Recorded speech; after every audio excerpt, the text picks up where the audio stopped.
ஓம் ஸ்ரீ குருபியோ நமக. அனைவருக்கும் இனிய புத்தாண்டு நல்வாழ்த்துக்கள். இந்த 2025 எல்லாரும் எல்லா வளமும் பெற்று இன்புற்று வாழ்க எல்லாமும் வல்ல பராசக்தியை பிரார்த்தித்துக் கொள்கிறோம். இந்த 2025 ஆன்மீகம் செழிப்பாக வளரும். அடுத்ததான் இன்னைக்கு நம்ம சௌந்தர்யகிரி பார்க்க போகிற ஸ்லோகம் 17வது ஸ்லோகம். சவித்ரி வீர் வாச்சம் சசிமணி சிலாபங்க ருஷிவி அப்படிங்கிற ஸ்லோகம். இந்த ஸ்லோகம் பாராயணம் பண்ணுறதுனால நமக்கு என்ன பலன் அப்படிங்கிறத பார்க்கலாம். இப்போ கலை உலகத்துன்னு எடுத்துட்டா பாட்டாக இருக்கட்டும், டான்ஸாக இருக்கட்டும், சினிமா பாட்டு எழுதுறவா, ஜோதிடம் சொல்கிறவா, எவ்வளோ வல்லுநர்கள் இருப்பா. இப்போ வல்லுநர்கள் எல்லாம் பல பேர் வெளி உலகத்துக்கு தெரியாமல் உள்ளே இருப்பா. அவள் வெளி உலகத்துக்கு வந்தாள்னா அவளால் பல பேர் பயனடையலாம். இப்போ இந்த ஸ்லோகம் அதுக்கு எடுத்து கொடுக்கக்கூடிய ஸ்லோகம், அவளுக்கு இது உபயோகமாக இருக்கக்கூடிய ஸ்லோகம். எப்படி அப்படின்னா, இப்போ ஒரு சினிமா துறையில் சினிமா பாட்டு எழுதுறவா சின்ன பாட்டு எழுதிண்டோ இல்லை கொஞ்சம் நல்ல பாட்டு எழுதினாலும் வெளி உலகத்துக்கு தெரியாமல் பிரபலமாகாமல் உள்ளே இருப்பாள். இப்போ அவள் இந்த ஸ்லோகத்தை பாராயணம் பண்ணலாம்.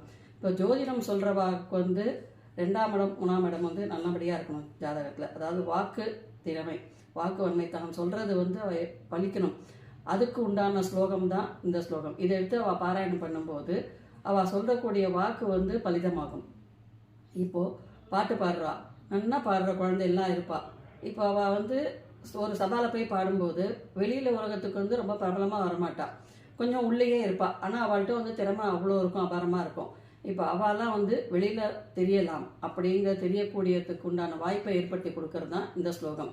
இப்போது அம்பாள் இந்த ஸ்லோகத்தில் வசினின்னு 8 வகை சித்திகளை தனக்குள்ளே வச்சுட்டுருக்கா. அந்த மாதிரி வச்சுருக்கிறவட நம்ம இந்த ஸ்லோகம் எடுத்து பாராயணம் பண்ணும்போது அதுக்கு உண்டான பலனை எடுத்து கொடுக்குறவ தான் இந்த ஸ்லோகம். இப்போ எப்படி அப்படின்னா, இப்போ இத்தனை பேருக்கும் வாக்கு திறமையாக இருக்கட்டும், சபையில் பாடுறதா இருக்கட்டும், ஒரு சபையில் தான் எடுத்து நிமிர்ந்து நிற்கக்கூடிய ஸ்லோகம், அவளை வெளி உலகத்துக்கு காட்டி கொடுக்கக்கூடியது தான் இந்த ஸ்லோகம். இதை எப்படி பாராயணம் பண்ணலாம் அப்படின்னா, தொடர்ந்து ஒரு 45 நாளைக்கு ஒரு 220 தடவை ஒரு நாளைக்கு தேன், பழம், கரும்பு, தேன், பால் சேர்த்துக்கலாம், பாலும் வச்சுக்கலாம். தேன், பால், பழம், கரும்பு இதை வச்சு நைவேத்தியம் பண்ணிவிட்டு இதை அவள் ஸ்வீகரமாக எடுத்துக்கலாம். முடிக்கிற அன்னைக்கு சக்கரை பொங்கலை நைவேத்தியம் பண்ணி அதை அவள் பிரசாதமாக சாப்பிட்டுக்கலாம்.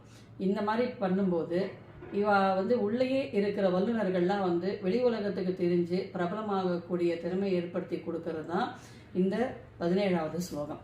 இதை நீங்கள் பாராயணம் பண்ணி பாருங்க, நல்ல பலன் கிடைக்கும்.